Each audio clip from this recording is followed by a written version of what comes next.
여호와께서 이같이 이르시되 은혜의 때에 내가 내게 응답하였고 구원의 날에 내가 너를 도왔도다.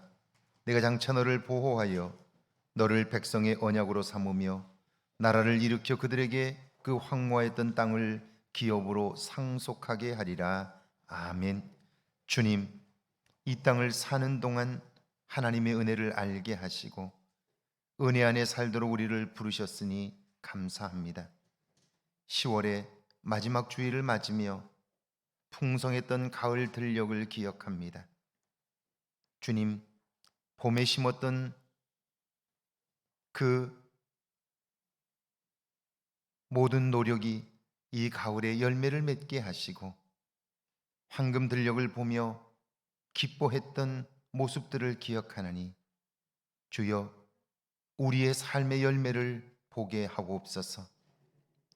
단풍이 저 세상이 아름답게 변했지만 이제 그 나무의 단풍을 통하여 겨울을 준비하는 지혜를 우리에게 알게 하신 것처럼 우리의 삶의 끝을 볼 수 있는 믿음의 눈을 열어 주옵소서. 그리하여 하루하루 소중하게 살게 하시고 우리의 생명을 주신 하나님의 놀라우신 계획들을 기억하게 하옵소서. 다시 한번 분주했던 시선을 거두고 주님께로 향하나니 우리의 눈이 하나님을 배웁게 하옵소서. 하나님을 의식하게 하시고 우리를 만지시고 도우시는 하나님, 그 하나님 앞에 신령과 진정으로 예배하게 하옵소서. 형식과 습관에 묶인 우리의 모습들을 고백하나니 성령이여 오셔서 우리를 구별하시고 하나님의 기쁨 되게 하옵소서. 예수님의 이름으로 기원하옵나이다. 아멘. 찬송가 41장 하나님께 드립니다.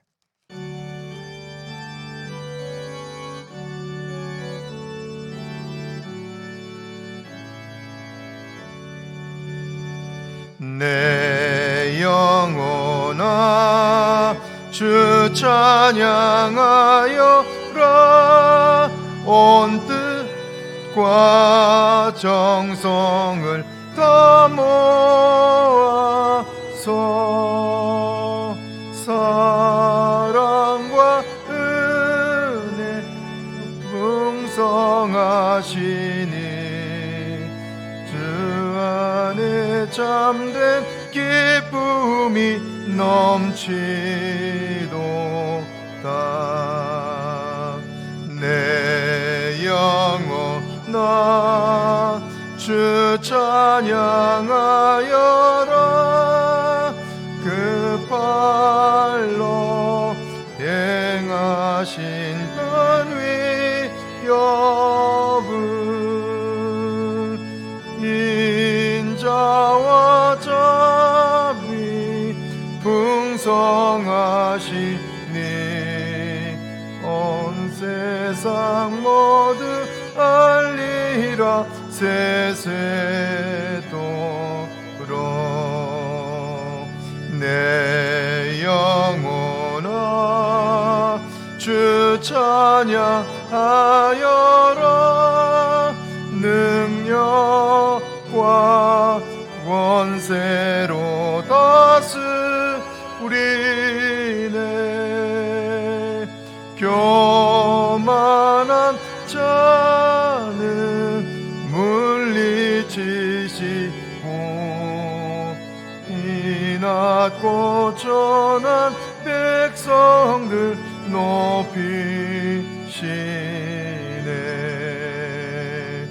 내 영혼아 주 찬양하여라. 하나님 약속은 늘 시시래. 온 세상 향해 크게 말하라.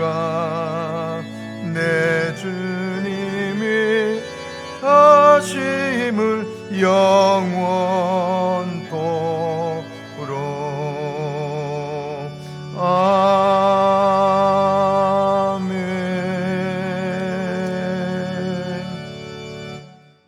교동문 104번 종교개혁주일 성시교도 갑니다. 교동문 104번 종교개혁주일 성시교도 갑니다. 나의 힘이신 여호와여, 내가 주를 사랑하나이다.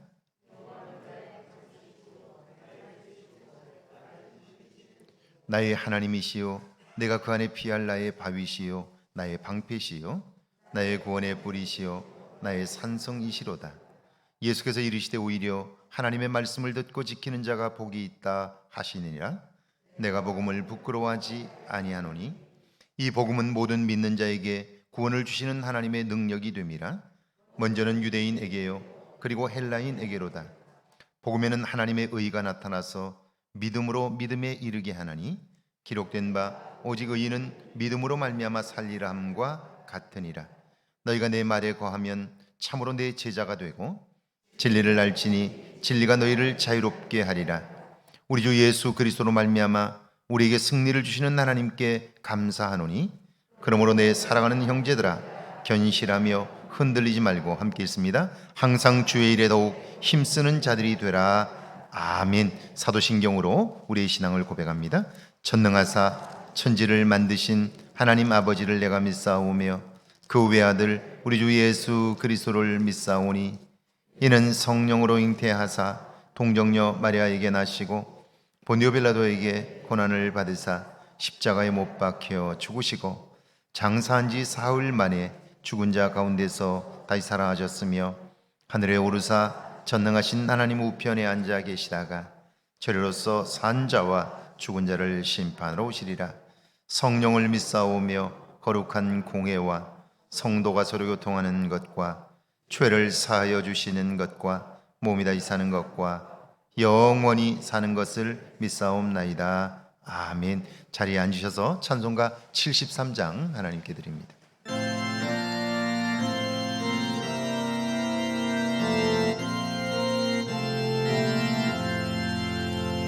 내 눈을 들어 두루 살피네 산악이라. 날 돕는 구원 어디서 오나 그 어디너 하늘과 땅을 지은 여호와 날 도와 주심 확실하도다.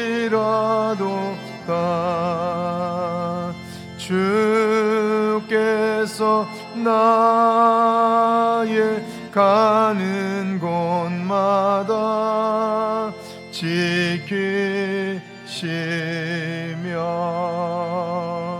졸지도 않고 깨어 계셔서 늘 지키네.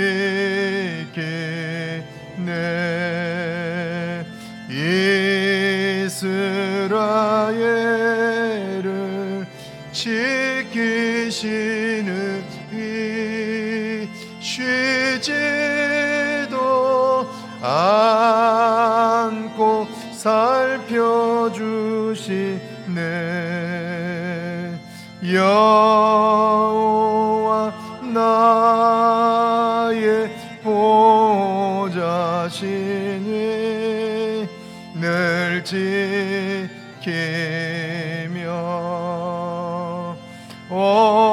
오른팔 들어 보호하시니 그늘 되네.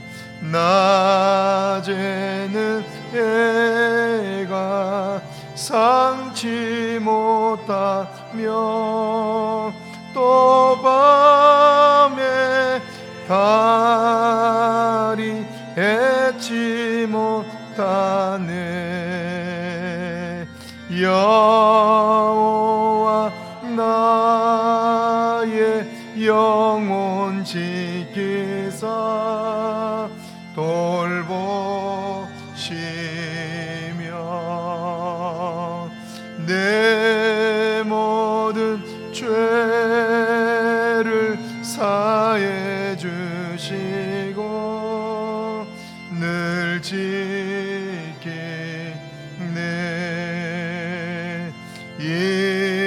이제로부터 영원 무궁히 주 나의 주리 지켜 주시리.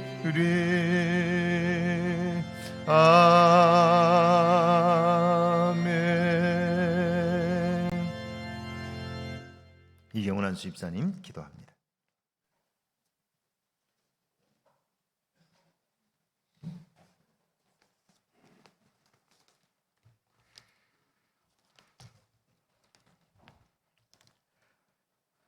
기쁠 때나 슬플 때나 행복할 때나 절망할 때에도 항상 저희를 바라보시며 함께 하시는 주님, 주님의 그 은혜에 감사하고 찬양하고 기도하고 말씀 받기 위해 이 자리에 모였사오니 주님 이곳에 좌정하여 주시고 홀로 영광 받으시옵소서. 용서의 주님, 저희들 마음의 죄악을 용서하여 주시옵소서. 항상 저희의 중심을 바라보시는 주님을 의식하여 생각하고 행동하도록 도와주시옵소서. 시작부터 지금까지 항상 죄악에 굴복하였던 저희들을 불쌍히 여기사 저희를 용서하여 주시고 저희를 죄악 가운데서 건지사 구원에 이르게 하옵소서. 은혜의 주님, 저희들이 당연히 여기는 그 모든 것들이 주님의 은혜 없이는 어떠한 것도 저희 것이 아님을 깨닫게 하옵소서. 보잘것없는 저희에게 주님께서 베푸신 은혜로 여기까지 왔사오니 주님께 감사하며 찬양하며 주님 따르게 하옵소서. 주님의 그 은혜를 주변에 전하는 은혜의 전달자들이 되도록 이끌어 주시옵소서. 사랑의 주님, 저희들 서로 사랑하게 하옵소서. 몸과 마음이 지치더라도 주님 바라보며 서로 위로하고 서로 격려하여 주님께 한 걸음 나아가게 하옵소서. 장소와 시간을 넘어선 사랑의 마음으로 항상 든든하게, 항상 굳건하게 서로 사랑하며 주님 사랑의 향기가 나도록 이끌어 주시옵소서. 평화의 주님, 저희에게 평화를 주시옵소서. 각자의 마음속에 평화를 주시고 서로 관계에 평화를 주시옵소서. 미움과 시기, 불만과 불평이 사라지고 주님께서 주시는 참 평화를 누리도록 하옵소서. 그리하여 땅끝까지 평화롭게 하옵소서. 치유의 주님, 육신의 질병과 마음의 질병으로 쓰러져 신음하는 저희들을 불쌍히 여기사 주님께서 친히 회복시켜 주시고 감싸 안아 주시옵소서. 주님밖에 없습니다. 주님만 하실 수 있습니다. 주여 도와주시옵소서.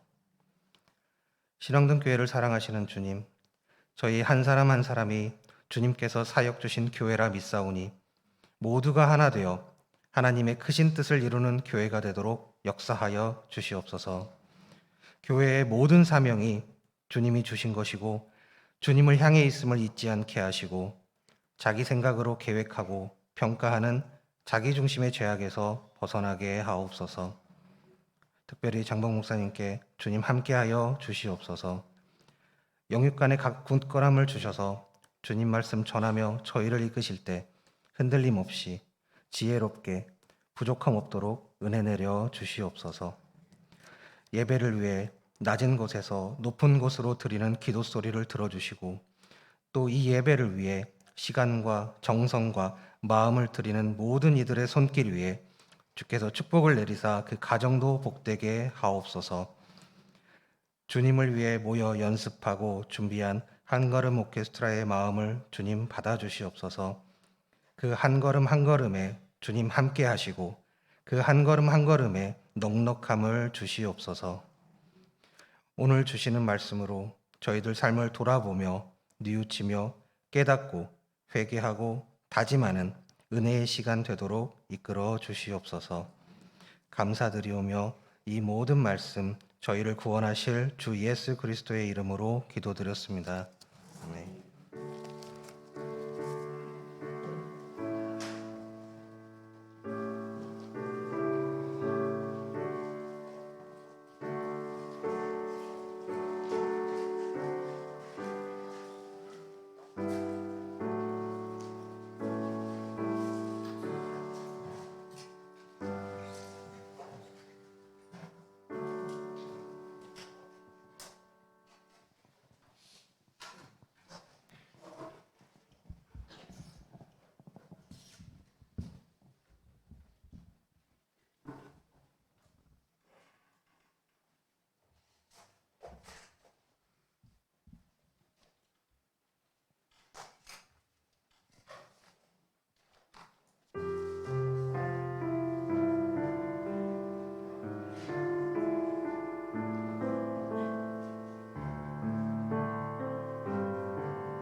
아멘. 우리 경제의 박사 할까요? 고맙습니다. 찬양 감사합니다. 할렐루야.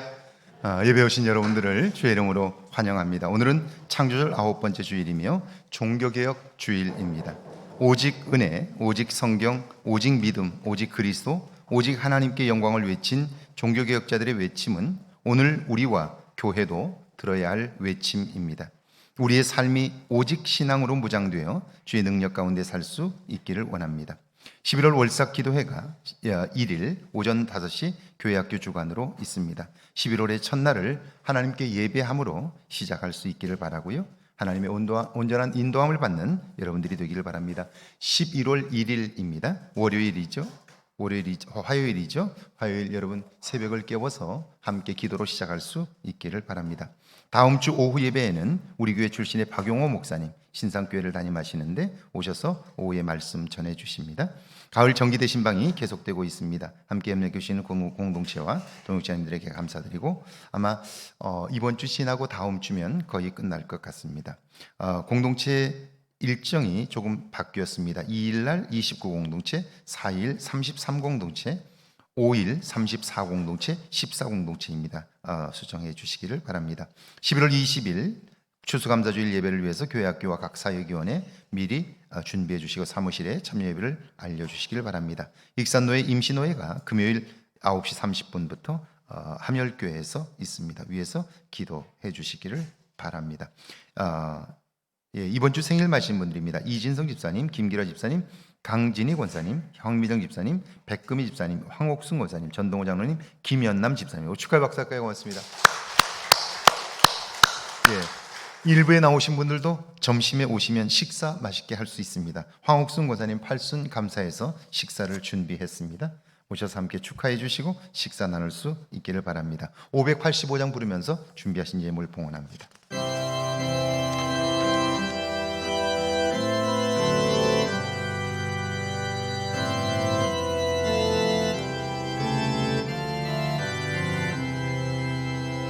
내 주는 강한 성이여 방패와 병기 되시니 그 환난에서 우리를 구하여 내시리로다. 옛 원수 마귀는 이때도 힘을 써 모략과 권세로 무기를 삼으니 천하에 누가 당하랴. 내 입만 의지할 때여 패할 수밖에 없도다. 힘 있는 장수 나와서 날 대신하여 싸우네. 이 장수 누군가 주 예수 그리스도 만군의 주로다. 당할 자 누구랴. 반드시 이기리.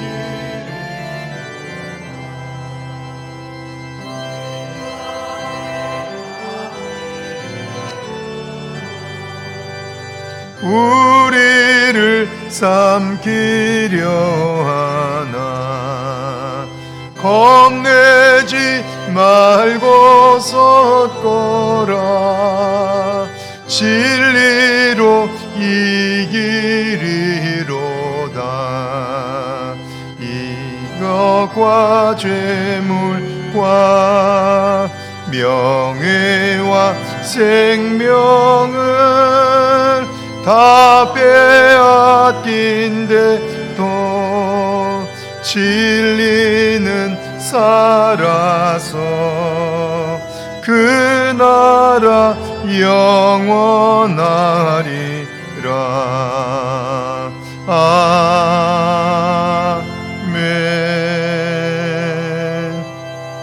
전영희 목사님 감사함을 드렸습니다. 이유렵 장로님, 김명숙 권사님, 주님 은혜 감사합니다.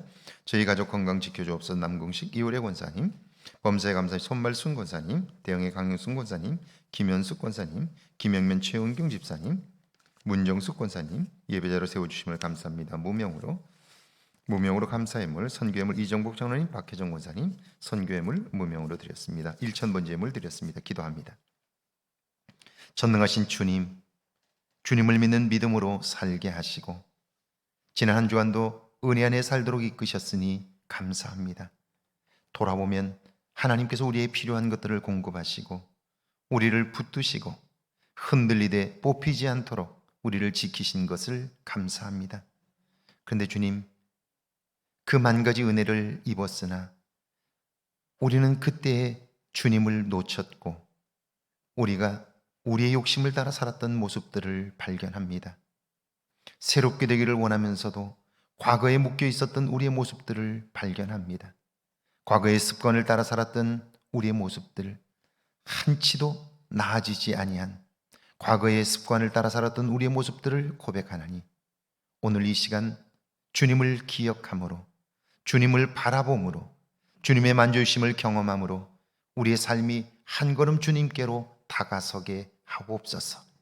옛 습관에서 벗어나게 하시고 우리의 한계를 뛰어넘을 수 있도록 성령의 도우심을 경험케 하옵소서. 이제 남은 시간을 기억하게 하셔서 이전과는 다른 새로운 삶에 도전하게 하옵소서. 주님의 말씀을 기억하며 10의 1조와 주정예물을 드리나니, 주일 예물을 드리나니 주여 우리의 그 마음을 받아주시고 그 마음이 주님의 은혜로 채워지게 하옵소서.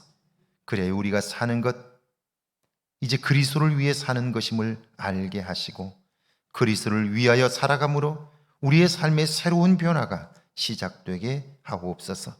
감사하는 손길들을 기억해 주시고 감사함으로 일어나는 기쁨이 더욱 풍성하게 하옵소서.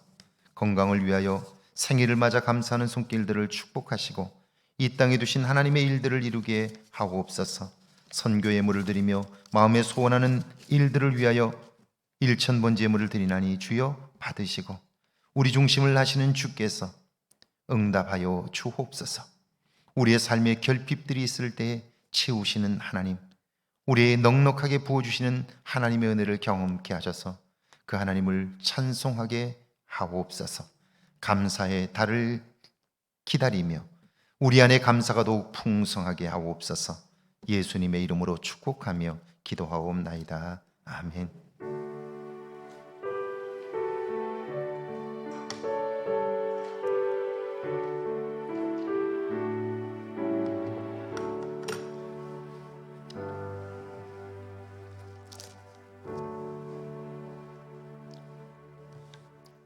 오늘 저에게 주시는 하나님의 말씀은 에베소서 2장 6절에서 10절까지 말씀, 열왕기상 11장 11절에서 14절까지 말씀입니다. 먼저 우리 에베소서 2장 6절에서 10절까지 말씀 우리 한 목소리로 함께 봉독합니다. 에베소서 2장 6절에서 10절까지 말씀입니다. 함께 봉독합니다. 또 함께 일으키사 그리스도 예수 안에서 함께 하늘에 앉히시니 이는 그리스도 예수 안에서 우리에게 자비하심으로써 그 은혜의 지극히 풍성함을 오는 여러 세대에 나타내려 하심이라. 너희는 그 은혜에 의하여 믿음으로 말미암아 구원을 받았으니 이것은 너희에게 난 것이 아니요 하나님의 선물이라. 행위에서 난 것이 아니니 이는 누구든지 자랑하지 못하게 함이라. 우리는 그가 만드신 바라 그리스도 예수 안에서 선한 일을 위하여 지으심을 받은 자니 이 일은 하나님이 전에 예비하사 우리로 그 가운데서 행하게 하려 하심이니라. 아멘. 열왕기상 11장 11절에서 14절까지 말씀입니다. 열왕기상 11장 11절에서 14절까지 말씀 우리 한 목소리로 함께 봉독합니다. 14절까지 말씀입니다. 여호와께서 솔로몬에게 말씀하시되 내게 이러한 일이 있었고 또 내가 내 언약과 내가 내게 명령한 법도를 지키지 아니하였으니 내가 반드시 이 나라를 내게서 빼앗아 내 신하에게 주리라. 그러나 내 아버지 다윗을 위하여 내 세대에는 이 일을 행하지 아니하고 내 아들의 손에서 빼앗으려니와 오직 내가 이 나라를 다 빼앗지 아니하고 내 종 다윗과 내가 택한 예루살렘을 위하여 한 지파를 내 아들에게 주리라 하셨더라. 여호와께서 에돔 사람 하닷을 일으켜 솔로몬의 대적이 되게 하시니 그는 왕의 자손으로서 에돔에 거하였더라. 아멘. 하나님의 말씀입니다. 할렐루야. 이번 한 주간에도 하나님의 은혜와 사랑이 여러분과 여러분의 가정에 넘치기를 주의 이름으로 축원합니다. 축원합니다. 우리 앞뒤 옆 사람과 인사할까요? 만나서 반갑습니다. 뒤에 분들도 한번 인사하실까요? 네. 만나서 반갑습니다. 고맙습니다. 네. 오늘 우리 한걸음 오케스트라 찬양을 여러분 보고 들으셨는데 여러분은 어떠셨나요? 여러분은 무엇을 보셨나요? 제가 처음 우리 교회 왔을 때 우리 교회 안에 이런 오케스트라 팀이 있으면 좋겠다 하는 마음은 있었어요. 그런데 그걸 할 수 없는 이유는 100가지도 넘었어요. 농촌 지역이고, 그리고 할 만한 사람이 없고, 전공자도 없고 그랬는데 우리 장로님들이 그거 한번 해보면 좋겠다고, 그래서 레슨을 좀 하면서 팀을 좀 한번 키워보면 좋겠다고, 그래서 시작을 했습니다. 그때는 이게 언제쯤 될까 그랬는데 시간이 지나고 꾸준히 행하니까 이제는 두 개, 한걸음 오케스트라와 엣지 앙상블 두 개로 나뉘어서 찬양을 하게 되어서, 특별히 이번 코로나 기간 동안 우리가 찬양을 할 수 없었는데 이 연주를 통해서 찬양을 계속할 수 있었던 일은 얼마나 큰 복이었는지 모릅니다. 저는 그래서 오늘 찬양하는 한걸음 팀을 보면서 하나님이 주신 은혜가 너무너무 크다라고 해서 너무 큰 감동이 있었고요. 제가 예배에 나오기 전에 정말 기분 좋은 상태로 설교를 하려고, 예배를 인도하려고 꼭 음악을 한 곡 듣고 와요. 오늘은 안드레아 보첼리와 셀린 디온의 The Prayer, 기도라는 곡을 듣고 왔는데, 물론 세계적인 가수들이지만 제가 오늘 우리 오케스트라 팀을 보고 나니까 그분들보다 훨씬 잘한 것 같아요. 우리 다시 한번 격려 박수 한번 할까요? 고맙습니다. 오늘은 종교개혁 주일입니다. 16세기 종교개혁을 통해 이 땅에 주어진 은혜가 저와 여러분, 우리 교회와 한국교회, 그리고 세계교회 바람처럼 또 한 번 임하기를 주의 이름으로 축복합니다. 마르틴 루터의 종교개혁 이후에 탄생한 교회를 우리는 개신교라고 부릅니다. 개신교를 영어로 프로테스탄트라고 하는데요, 저항한다는 뜻입니다. 무엇에 반대할까요? 당시 로마 카톨릭 교회는요, 하나님의 말씀에서 너무나 벗어나 있었습니다. 그래서 말씀에 없는 것들을 교회가 행하고 있었는데요, 그것에 저항하며 생겨난 것이 개신교회입니다. 개신교회를 또 개혁교회라고도 부릅니다. 가톨릭 교회가 왜 말씀에서 벗어났을까요? 처음부터 그랬을까요? 그렇지는 않습니다. 처음엔 순수한 신앙 열정으로 교회를 섬겼습니다.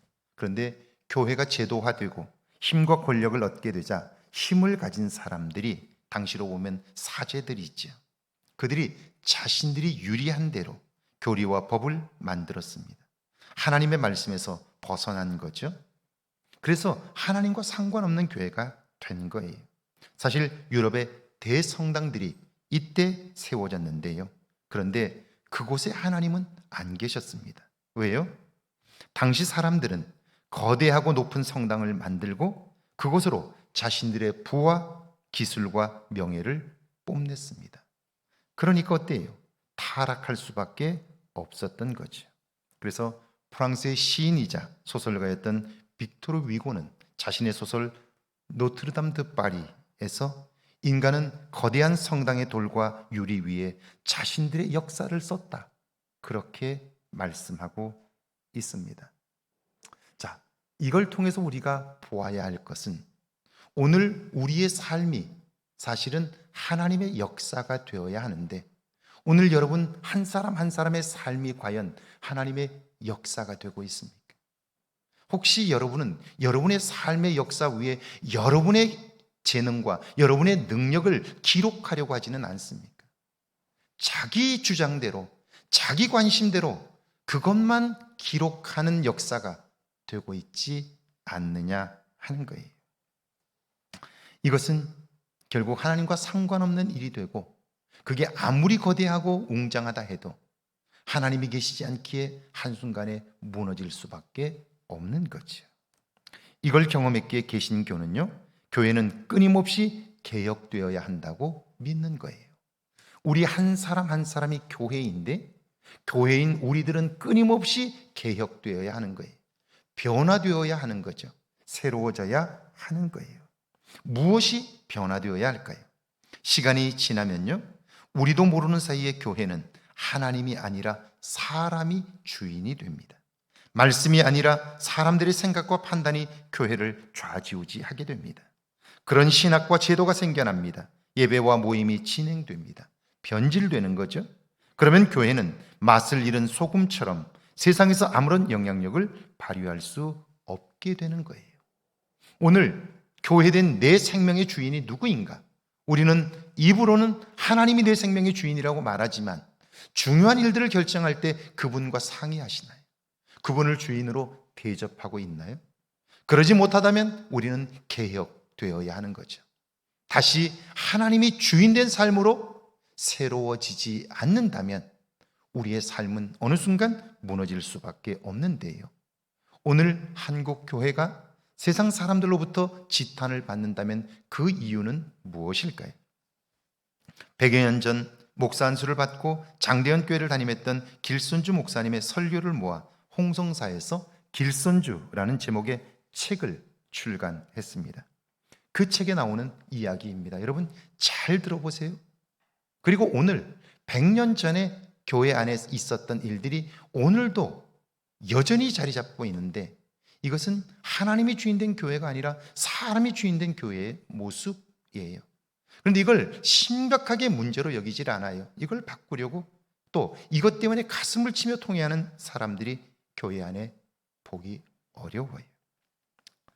그 책에 나오는 이런 이야기가 있습니다. 평안남도에 사는 한 청년이 순진한 마음으로 목사님들과 장로님들이 모인 회의는 얼마나 은혜로울까 기대하며 교단 총회에 참석을 했습니다. 그리고 2층에 앉아서 방청을 하는 거예요. 예배를 드릴 때까지는 좋았는데요. 그런데 회의가 시작되자 이게 웬일입니까? 갑자기 목사님이 일어나 소리를 지릅니다. 장로님이 일어나 반대하고요. 서로 얼굴을 붉히는 거예요. 그러다 말겠지 생각했는데 아닙니다. 회의가 끝날 때까지 싸우는 거예요. 실망한 그 청년은 그 길로 교회를 떠났습니다. 사도행전 20장 28절을 본문으로 감독의 책임이라는 제목의 설교에 나오는 이야기입니다. 오늘 우리는 어떻습니까? 하나님의 말씀이 기준되어 살고 계신가요? 매 순간 하나님을 기억하며 불신자와 연약한 성도들의 눈을 의식하며 말하고 행동하고 있나요? 저도 몇 번 들었어요.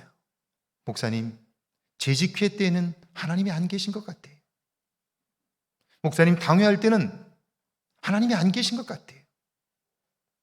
100년 전 사람이 주인된 회의의 모습이 오늘 우리에게도 그대로 있지만 그걸 보고 가슴치며 통회하는 사람이 과연 있느냐 하는 거죠. 나와 교회 안에 말씀이 아닌 것이 있다면 그것에 저항하는 것, 이것이 개신교의 정신입니다. 끊임없이 변화시켜가는 것, 그것이 개혁교회의 생명입니다. 오늘 시작의 본문을 볼까요? 에베소서 2장 6절과 7절입니다. 함께 읽습니다. 또 함께 일으키사 그리스도 예수 안에서 함께 하늘에 앉히시니 이는 그리스도 예수 안에서 우리에게 자비하심으로써 그 은혜의 지극히 풍성함을 오는 여러 세대에 나타내려 하심이라. 또 함께 일으키사. 마태복음을 쓴 마태는 예수님의 죽음 이후에 나타난 변화를 생생하게 묘사했습니다. 이에 성소 휘장이 위로부터 아래까지 찢어져 둘이 되고, 전에는 하나님께 직접 나아갈 수 있었던 사람은 대제사장뿐이었어요. 그것도 1년에 딱 한 번 대속죄일에 하나님 앞에 나아갈 수 있었습니다. 그런데 예수님께서 십자가를 지시고 죽으신 이후에 성소와 지성소를 구분하는 천이 둘로 찢어져 나뉘어졌습니다. 예수님을 믿는 사람은 누구나 하나님께 직접 나아갈 수 있는 길이 열린 거죠. 놀라운 일입니다. 축복이지요. 이것이 첫 번째 변화입니다. 두 번째는요, 땅이 진동하며 바위가 터지고 무덤들이 열리며 자던 성도의 몸이 많이 일어나되 예수의 부활 후에 그들이 무덤에서 나와서 거룩한 성에 들어가 많은 사람에게 보이니라 그럽니다.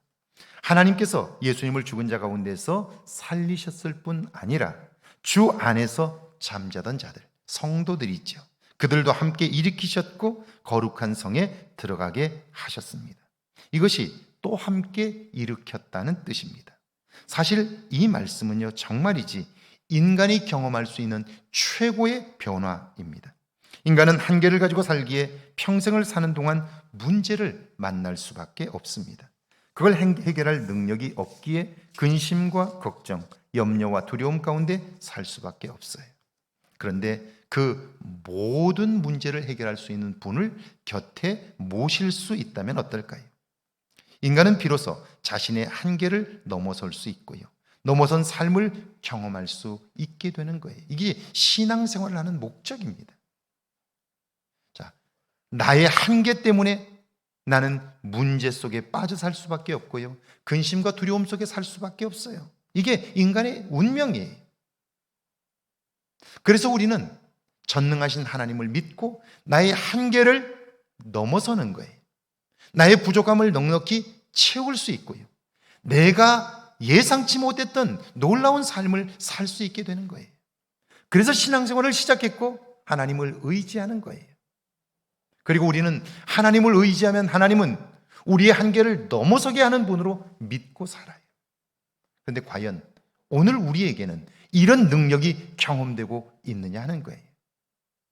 분명한 것은 지금까지 그 하나님을 믿고 신뢰하며 그분에게 자기 삶을 맡겼던 사람들은 그가 상상할 수 없는 하나님의 은혜의 삶을 살았고요, 능력 있는 삶을 살게 되었어요. 전남 해남군 계곡면 사정리, 지금도 시골인데요, 약 70년 전쯤은 어땠을까요? 그야말로 깡촌이었습니다. 그곳에 한 어린 친구가 있었습니다. 집안이 가난하니까 초등학교를 겨우 졸업했는데요, 할 수 있는 일이 없습니다. 그러니까 지게를 지고 산에 가서 나무를 하고요, 농사를 도우며 사는 거예요. 공부를 하고 싶은데 할 수 있는 방법이 없습니다. 그는 어느 날 후배가 소개해 준 목포 유달원이라는 고아원에라도 들어가려고, 거기 고아원에라도 들어가면 그곳에서 공부를 시켜주니까, 그래서 자기 집을 떠나서 이 목포에 있는 고아원으로 찾아가는 거예요. 버스비도 없이 버스에 올랐습니다. 운전수의 욕을 들어가면서 고아원을 찾아갔는데, 이렇게 면접을 하면서 이야기를 다 듣더니 가족이 있는 사람은 고아원에 들어올 수가 없다는 거예요. 그래도 공부를 하고 싶은 마음에 그는 목포에서 상점과 가게들을 찾아다니며 첨언으로 써달라고 간청을 했지만 아무도 받아주질 않습니다. 할 수 없이 그는 다시 시골로 내려왔고요, 지게를 지고 가서 땔감을 하고 논밭에서 어머니와 함께 농사를 짓습니다. 여러분, 이 소년이 공부할 수 있을까요? 미래가 어떻게 될까요? 상황은 안 좋고 공부할 방법은 없습니다. 이게 그가 가지고 있는 한계예요. 방법은 없습니다. 그런데 이 소년에게는 작지만 믿음이 있었습니다. 하나님이 도와주시면 능히 공부할 기회를 얻을 수 있다는 믿음이 작지만 그에게 있었어요. 이 믿음이 있으면 어떻습니까? 실망하고 좌절하고 절망하기보다는 하나님께 기도합니다. 간절하게 도움을 요청합니다. 마침 여름 성경학교가 시작되었고요, 그때 들은 말씀으로 믿음이 더욱 자랐습니다. 그래서 그는요, 자기의 마음을 담아 편지를 씁니다. 하나님께 편지를 써요. 공부하고 싶은 간절한 마음을 담았고요, 하나님 전 상서라고 써서 그것을 붙여서 우체통에 집어넣었습니다. 이후의 이야기는 여러분이 한 번쯤 들어보셨을 겁니다. 우체국장을 하시던 집사님이 그 편지를 받고 이걸 누구한테 전달해야 되나 생각하다가 당시 해나무교회를 담임하시던 이준목 목사님, 당신이 다니던 출석하던 교회 목사님에게 전달했고요. 소년의 편지에 감동을 받은 목사님은 그를 불러 공부할 수 있는 기회를 주었습니다. 해남고등학교를 졸업하던 해에 사모님의 권유로 전남대 의대 시험을 받고요. 합격했습니다. 우수한 성적으로. 의대에 등록을 하러 가는 차 안에서 그는 선배로부터 이런 이야기를 듣습니다. 교회 선배겠죠. 아프리카에서 병든 흑인들을 무료로 치료해준 슈바이처 같은 좋은 의사가 되려면 슈바이처처럼 먼저 목사가 되고 목사 안수를 받은 후에 의사가 되어야 한다는 거예요. 그래서 그는요, 주저하지 않고 다시 한국신학대학에 시험을 봅니다. 1등으로 입학을 했고요. 후에 스위스 바젤에서 박사학위를 받고 교수로 임용되고 총장까지 하게 되었습니다.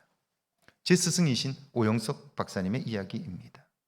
만약 그분에게 믿음이 없었다면 어떻게 되었을까요? 믿음은 불가능한 것 같지만 그 일에 도전하게 되고요.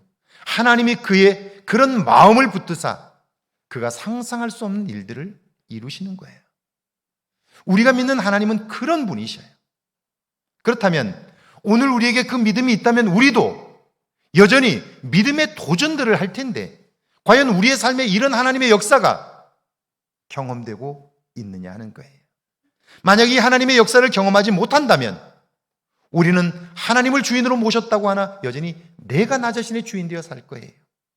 그리고 그 시간을 결국은 낭비하고 말 거예요.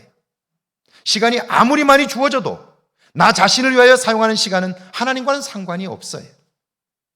위대한 삶을 살았던 사람은 그에게 주어진 시간을 하나님을 위하여 살아감으로 그의 삶이 하나님의 역사가 되는 거예요. 그래서 그가 위대해질 수 있는 거죠. 그런데 반대로 아무리 많은 시간이 주어졌다 한들 그걸 자기만을 위해서 쓰게 되면요, 하나님과 상관없는 일이 되고 마는 거죠.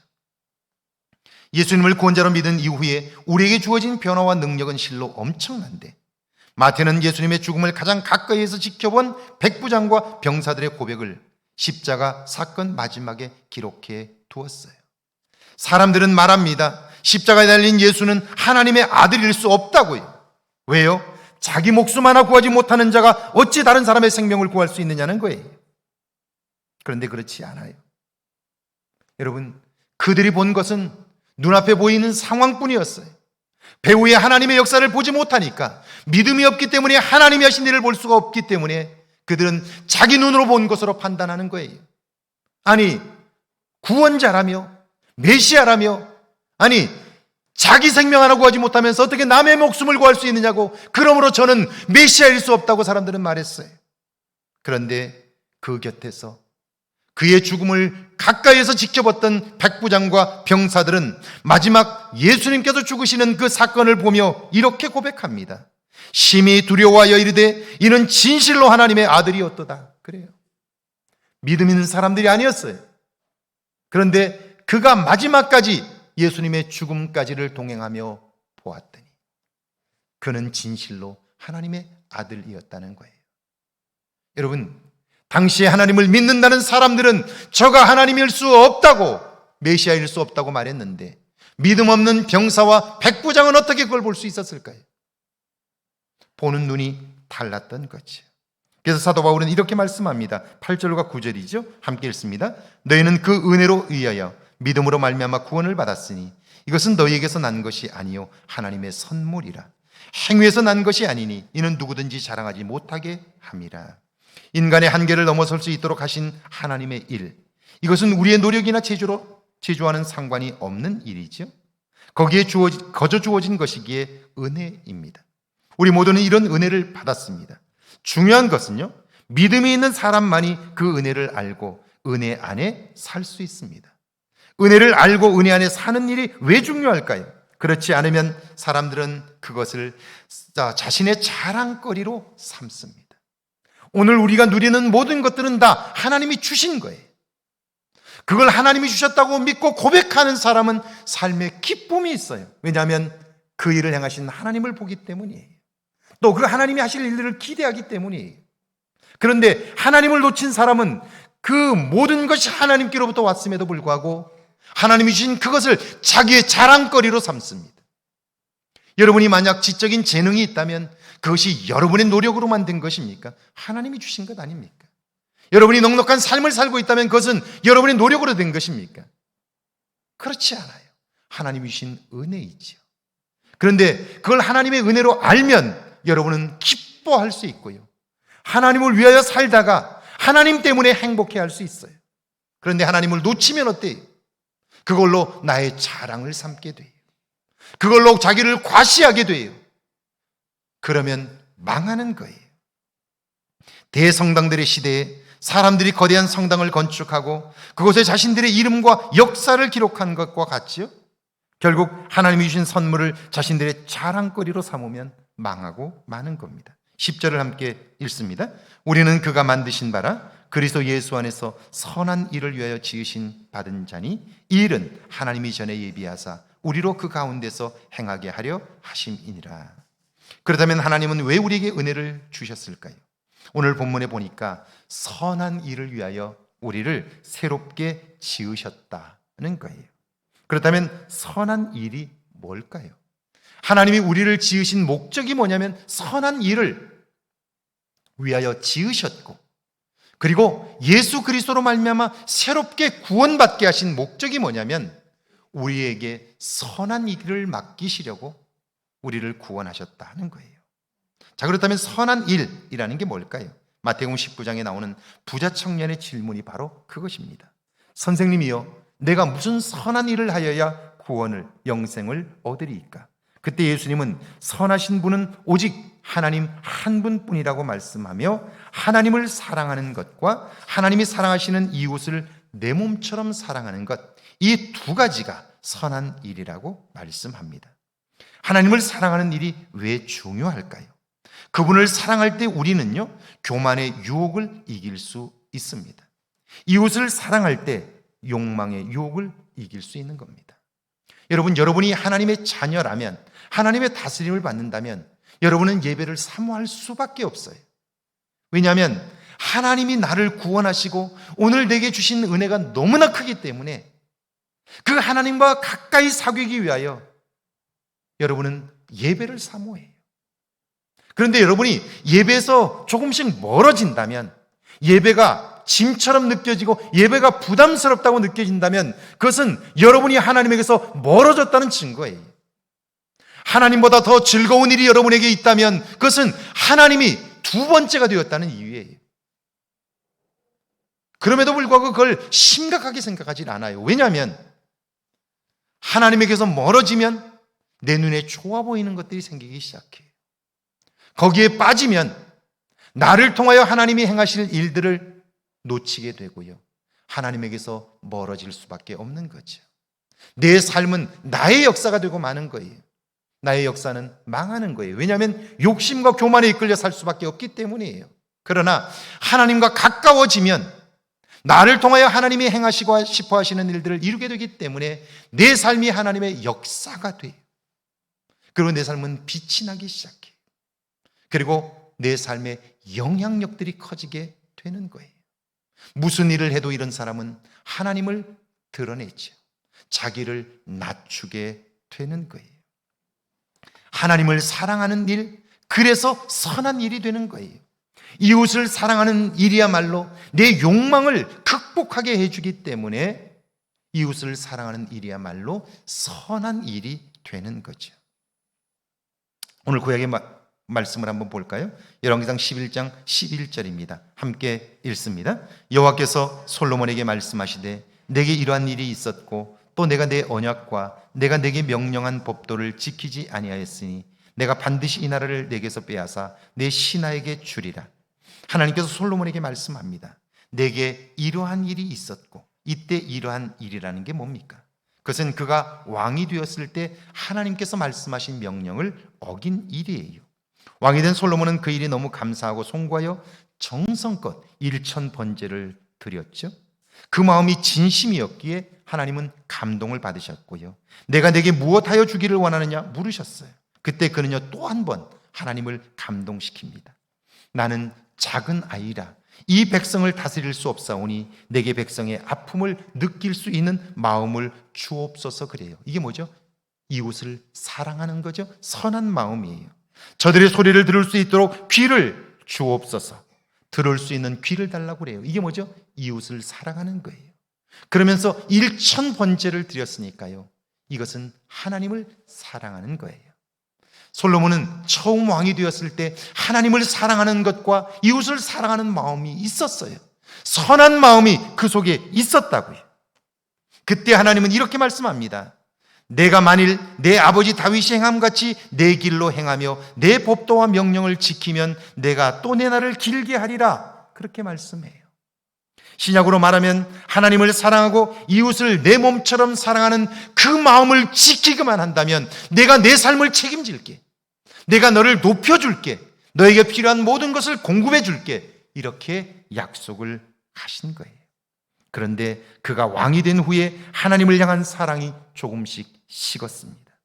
그러면서 그는요, 하나님이 아니라 이방 여인들을 사랑하기 시작합니다. 하나둘이 아니라 여러 나라의 공주들과 정략 결혼을 했고요, 수백의 첩과 후궁들을 들였습니다. 하나님에게서 멀어진 거죠. 선한 일에서 멀어진 거예요. 그뿐 아니라 후궁들을 위해 궁을 하나씩 지어주면서 백성들을 강제로 노력 동원합니다. 삶이 힘들어지니까 백성들이 원성이 커졌어요. 그러나 그는 백성들의 아픈 소리를 들을 수 있는 귀를 잃어버렸어요. 백성들을 사랑하는 마음이 사라졌죠. 선한 일에서 멀어지게 된 거예요. 결국 이웃을 사랑하고 하나님을 사랑하는 일, 선한 일에 실패한 거예요. 그래서 하나님은 솔로몬을 향해서 내 언약과 내가 내게 명령한 법도를 지키지 아니하였으니 내가 반드시 이 나라를 내게서 빼앗아 내 신하에게 주리라. 그렇게 말씀하십니다. 화가 나신 하나님의 표정이 보이시나요? 그럼에도 하나님의 속마음은 어떨까요? 12절과 13절입니다. 함께 읽습니다. 그러나 내 아버지 다윗을 위하여 내 세대에는 이 일을 행하지 아니하고 내 아들의 손에서 빼앗으려니와 오직 내가 이 나라를 다 빼앗지 아니하고 내 종 다윗과 내가 택한 예루살렘을 위하여 한 지파를 내 아들에게 주리라 하셨더라. 저는 이 대목이 정말 좋습니다. 하나님의 이 마음을 알면 신앙생활이 행복합니다. 혹 살면서 잘못할 수 있습니다. 잘못했다 하더라도 이 말씀을 기억하면 삶이 무너지지 않을 수 있습니다. 솔로몬이 한 짓을 보면 벌을 받아 마땅합니다. 하나님이 말씀하신 것이니 그대로 되는 것이 당연합니다. 그런데 하나님은 그 벌을 솔로몬 때에는 실행하지 않겠다고 말씀하세요. 여러분, 이게 무슨 말입니까? 돌이킬 수 있는 시간을 주신다는 거죠. 다시 하나님과의 관계를 회복할 수 있는 기회를 주시는 거예요. 그래서 우리는요, 어떤 경우에도 소망이 있는 거예요. 주 안에 있으면 하나님께서 또 한 번의 마지막 기회를 주시기 때문에 우리는 실망할 필요는 없는 거예요. 어떤 자리, 어떤 형편에 있든지 하나님을 바라보기만 한다면 우리의 인생은 새로워질 수 있는 거예요. 14절입니다. 함께 읽습니다. 여호와께서 에돔 사람 하닷을 일으켜 솔로몬의 대적이 되게 하시니 그는 왕의 자손으로서 에돔에 거하였더라. 하나님은요, 솔로몬을 깨닫게 하시기 위하여 회개하라 그렇게만 말씀하시는 것이 아니고 솔로몬을 깨닫게 하시기 위하여 그를 찌르는 가시를 곁에 두십니다. 그가 에돔 사람 하닷입니다. 그가 가시가 되어 솔로몬을 찌름으로 솔로몬은 예전의 모습을 돌아보는 거예요. 하나님 앞에 드렸던 일천번제, 그때 응답하신 하나님, 여러 아들들이 있음에도 불구하고 불륜의 관계에서 태어난 나를 선택하신 하나님, 모든 것이 은혜임을 알게 하는 거예요. 그래서 솔로몬은 그 가시로 인하여, 그것 때문에 아프고 힘들지만 고통스럽지만 가시가 자기를 찌름으로 인하여 그는 자기 자신을 돌아보게 돼요. 그리고 과거에 하나님께로부터 받았던 은혜들을 기억할 수 있게 되었고요. 그래서 인생 말년에 자기의 생명을 돌이켜보면서 전도서를 남깁니다. 세상의 모든 일이 헛됩니다. 다만 창조주 하나님을 기억하는 일만이, 그분의 뜻대로 이웃을 사랑하는 일만이 선한 일이며, 그렇게 살 때 보람과 기쁨이 있습니다. 사는 맛이 있습니다. 그렇게 증언하는 거예요. 오늘 여러분 어떻습니까? 종교개혁 주일에 여러분은 여러분 자신에게 진지하게 한번 물어보시죠. 정말 하나님을 사랑하며 사시나요? 여러분은 이웃에 대한 관심이 있으신가요? 여러분의 삶이 여러분의 즐거움만을 위하여 살고 있지는 않습니까? 제가 온 이후에는 직분자를 세울 때 반드시 교육을 합니다. 교육을 할 때 왜 안수집사가 되어야 하는지, 왜 권사가 되어야 하는지, 왜 장로가 되어야 하는지 교육을 통해서 반드시 이야기합니다. 그때는 다 알아들은 것 같아요. 그런데 시간이 지나고 나면 권사를 세운 목적을 하나님은 분명히 갖고 계신데, 말씀해 주셨는데, 권사라는 타이틀은 있으나 권사답지 않은 모습들이 얼마나 많습니까? 안수집사로서 교회의 부름을 받았습니다. 교회 사역을 위하여 쓰임받도록 세움받았습니다. 장로가 되었습니다. 목사가 되었습니다. 처음 안수받을 때 그때의 마음이 지금 있습니까? 처음 여러분 가진 것이 없었을 때 하나님의 도움이 절대적이지 않았습니까? 그 하나님의 도움을 구하지 않았습니까? 울며 구하지 않았습니까? 그때에는 하나님이 기뻐하시는 일이라면 헌신적으로 살지 않았습니까? 그때에 비하면 지금은 너무나 삶이 좋아지지 않았습니까? 그런데 하나님과의 관계는 어떻습니까? 여러분에게 선한 일에 관심이 얼마나 있습니까? 이번 한 주간 선한 일에 관심함으로 하나님의 기쁨 되는 저와 여러분 되기를 주의 이름으로 축원합니다. 찬양하고 기도합니다.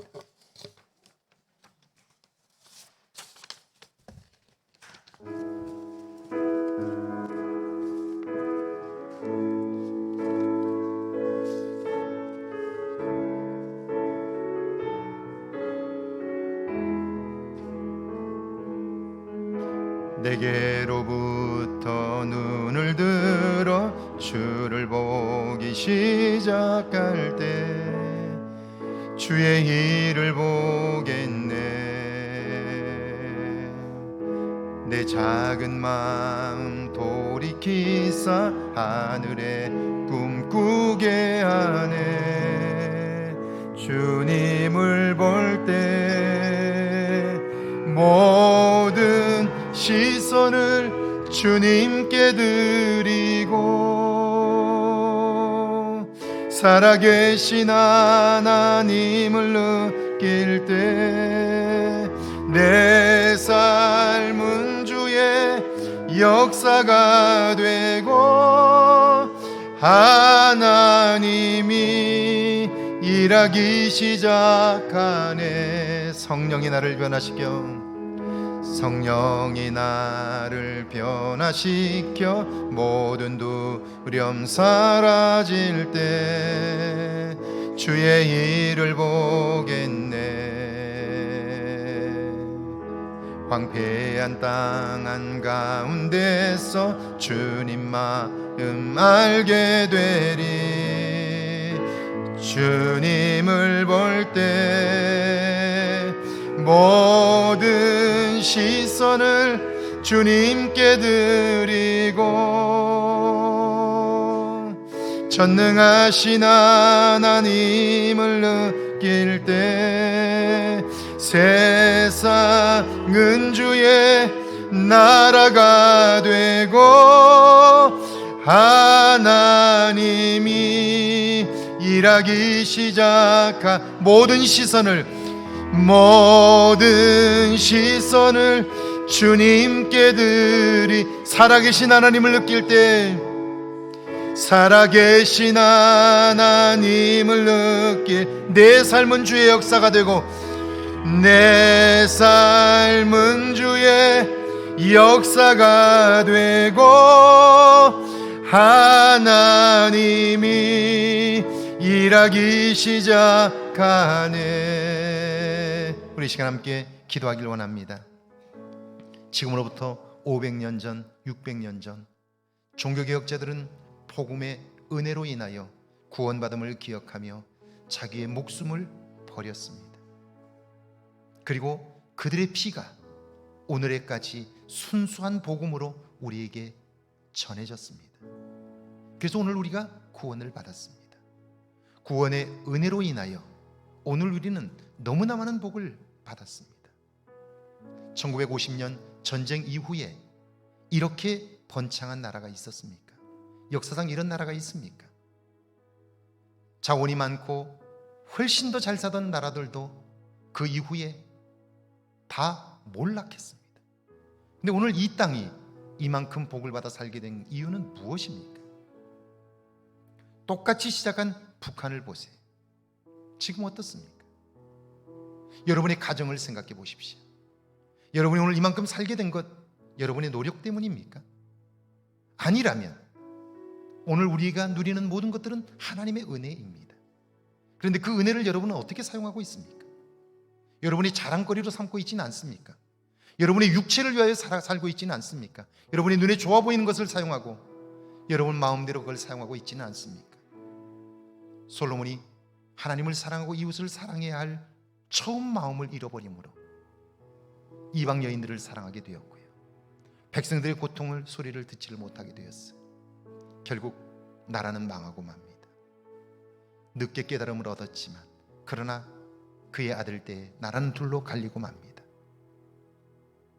오늘 우리의 자녀 세대를 한번 보십시오. 어떻습니까? 이대로 살아도 괜찮습니까? 영적으로 괜찮습니까? 우리 시간 오늘 말씀을 기억하면서 이 종교개혁 주일에 다시 한번 내 삶이 하나님의 역사가 되는 비밀, 이 비밀을 이루며 살게 해달라고요. 나를 안수집사로, 권사로, 장로로 부르신, 목사로 부르신 하나님의 뜻을 다시 한번 기억하면서요, 선한 일을 위하여 쓰임받겠다고 다짐하는 다짐의 기도가 있으면 좋겠습니다. 함께 기도합니다.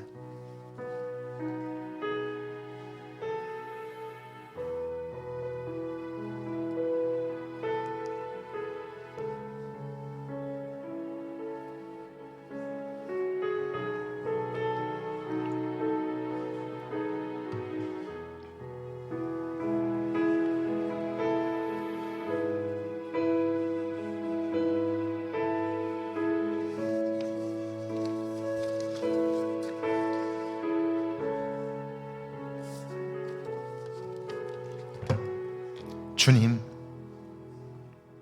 하나님에게서 멀어진 나의 모습을 고백합니다. 이웃의 아픔을 느끼지 못하는 무뎌진 우리의 양심들을 고백합니다. 이제는 선한 일을 위하여 우리를 구원하신 하나님의 마음을 알게 하옵소서.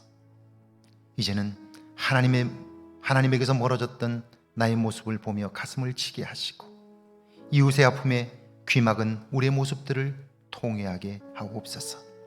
그래요, 선한 일을 위하여 부르신 그 부름을 다시 기억하게 하시고 회복하게 하셔서 이제 내 삶이 하나님의 역사가 되는 비밀한 일들을 남은 생애 속에 이루게 하옵소서.